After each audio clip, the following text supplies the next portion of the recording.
When I was about 8 years old, I got my first taste of the Nintendo Entertainment System when I went over to my best friend's house for his birthday. As his dad hooked the system up, and we all sat there watching him play Mario Bros. 3, I knew I was hooked. I immediately went home and counted up all of my allowance, pulled weeds for neighbors, mowed lawn, and picked up extra chores. I saved every penny I was able to, and on my 9th birthday, I was able to get one of my own. The system came standard with one game, and I had just enough change left over for a second, and after staring at the wall of games for what must have seemed like hours for my parents waiting in the car, I finally decided on a game called Castlevania. Something about the box art kept drawing me in. The dude with the whip, the castle, Count Dracula. If you grew up in the 80s and 90s, monster movies and cartoons pretty much filled the airwaves.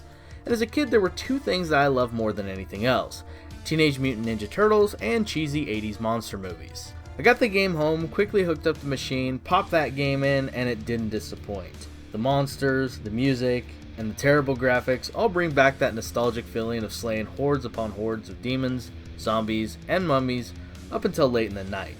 To this day, I still love the Castlevania games, and I still play them from time to time, so when I caught wind of a game called Slain, it instantly caught my attention. In February of 2015, a small project called Slain was launched on Kickstarter and quickly raised close to $20,000. After a couple of delays, the game was finally released in late March of this year, and I was fortunate enough to get a review copy. And with much excitement, I got into the game, loaded it up, and started to butcher my way across the landscape. Unfortunately, that excitement quickly faded as I encountered quite a few bugs, sloppy mechanics, and an overall clunky gameplay experience. Now, in all honesty, this happens quite a bit, especially in indie games, but in the state it was in, I couldn't recommend that anyone buy this game, and rather than sit there and just make a 10-minute video bashing the game like every other reviewer was doing, I opted to just sit this one out. Sometimes if you can't say anything nice, it's better just to say nothing at all. Now, my experience with most indie games has been that once the project is shipped, the developers no longer seem interested in fixing anything, nor do they seem to care how the game runs, and this is what sets the guys at Wolf Brew apart. Fairly recently, patch 1.5 came out, which offered a dramatic overhaul to the game and greatly improved the functionality, controls, computer AI, and even added new sound effects, music, and a new level to the game. Oh, and the text got completely rewritten, so it's nice to see a more immersive dialogue, and not short text like BTW. It's nice to see a game developer that listens to feedback, especially when it seems a concept that is lost to multi-billion-dollar companies. In Slain, you play as Bathoran, a gothic hero who has long since been dead, but is resurrected by vengeful spirits who require his service once again to save the world. Like most of us on a Monday morning though, Bathoran just wants 5 more minutes of sleep. Unfortunately for him, these vengeful spirits don't seem to come with a snooze button, and he is forced to grab his sword once more and hack and slash his way through hordes of undead monstrosities on his way to kill the evil Lord Vrol. You will fight your way through 7 different levels with very unique and varied landscapes, from werewolf-infested forests, haunted castles, and even downtown Detroit. Oh wait, that's a sewer. Never mind. There are tons of traps to be avoided, and sometimes these blend into the background. You will probably learn about most of them the hard way by stepping on them, resulting in a bloody, gory mess that will often one-shot you. Along the way, you will get different weapons which not only do additional damage against certain types of monsters, but can also give you a tactical advantage in certain fights, so experimentation is encouraged. The Flame Sword, for example, does additional damage against witches, while the Ice Axe does additional damage against wolves and werewolves, but it also has a much better reach and a significant knockback, which I found useful in some boss fights. You will also be able to cast a projectile, which is very useful, but also drains your mana. Holding your projectile attack button will create a mana bomb, which detonates, but essentially drains your mana pool. No problem there though, as both mana and health are pretty generous in this game.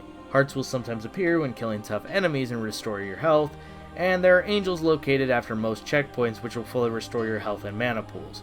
Mana can also be restored through decapitations.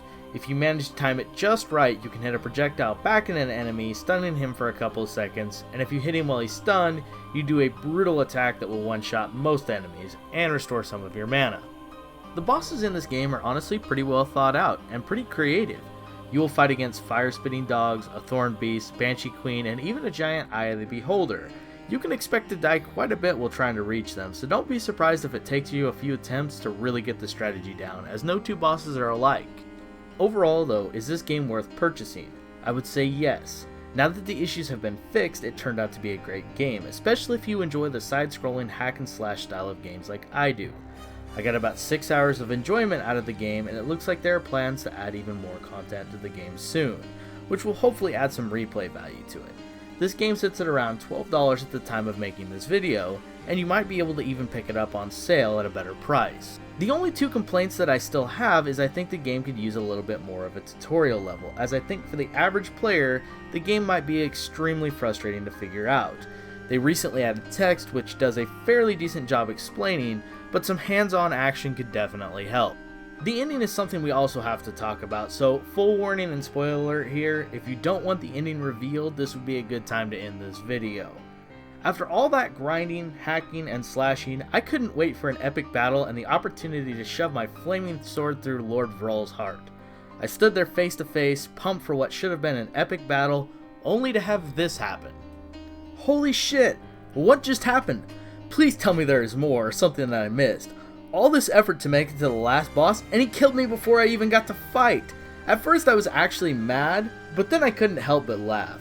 It's like being on the receiving end of a practical joke. At first you were kinda pissed, but after a few minutes, you can laugh along with the group. Based on the ending, I am led to believe that there will be a Slain 2, and maybe more will be explained there. At least I sure hope so. To the best of my knowledge, Bathorin actually isn't the character you play as, it's the sword or maybe a spirit that resides within the sword. The game is still pretty good though despite the ending, so give it a chance, especially for the price. Thanks for checking out the review, I hope you guys found it useful. Take it easy. Alpha out.